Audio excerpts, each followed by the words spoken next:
a phrase I tend to use is like, "Doesn't cost me anything to say I'm sorry." But I will say that in work settings, that actually really depends on, like, how safe, secure you feel in acknowledging that. So, like, while it might not cost me anything to say sorry in certain relationships in a work setting, you absolutely have to have certain minimum thresholds met, so that you can even feel like you have the space to do that.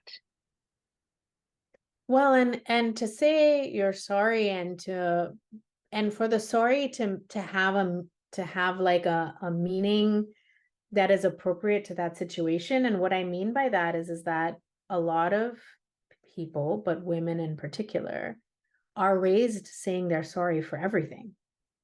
I'm so sorry. I'm sorry. You apologize for your own existence. You apologize for all your needs. But I still do that.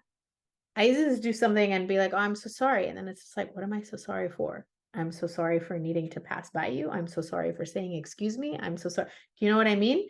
And like I had this friend where like um every time she like walked past people, she would say, "Excuse me, pardon me, I'm sorry, excuse me." And I asked her, I'm like, what is it that makes you feel like you need to say that out loud just as you're navigating your way through like a crowded space or through a line? And she said, I don't know, like, I just feel like and I it was almost like the sense of like, you're apologizing for even just being there and moving through that space. And for some people, like, there is that sense of conditioning. We've almost been taught, like, you should be grateful that you even exist. We're not sure if you should or not. Like, that sounds really harsh, but if we're really honest about our society and the a level of exclusion that it has had ever since its beginning, um, and the lack of tolerance that is so often demonstrated, you've got a lot of people who like just they apologize for everything. And so I agree with you, Corinne. Like I think that, being able to say I'm sorry really does depend on safety, trust, inclusion.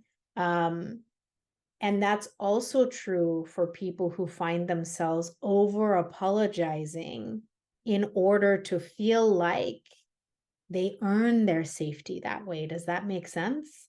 Like for some people, and so this is a coping mechanism for people who are in abusive environments and relationships where you are always apologizing or trying to placate somebody because you're just trying to create or earn win by safety for yourself within a circumstance that you're not really sure how to negotiate or how to change.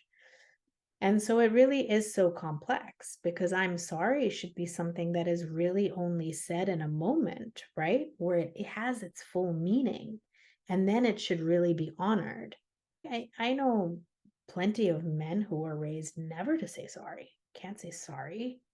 It's a sign of weakness. It's a sign of sort of like,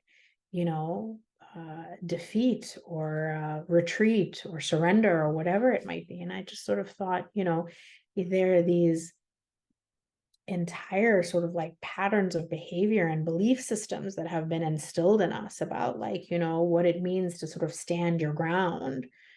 Even like to be right, not to say sorry, not to back. I won't be the first person to back down. Sometimes being the first person to back down is actually what brings peace, productivity, um, joy, etc. in, right? Because it's sort of like you just put that down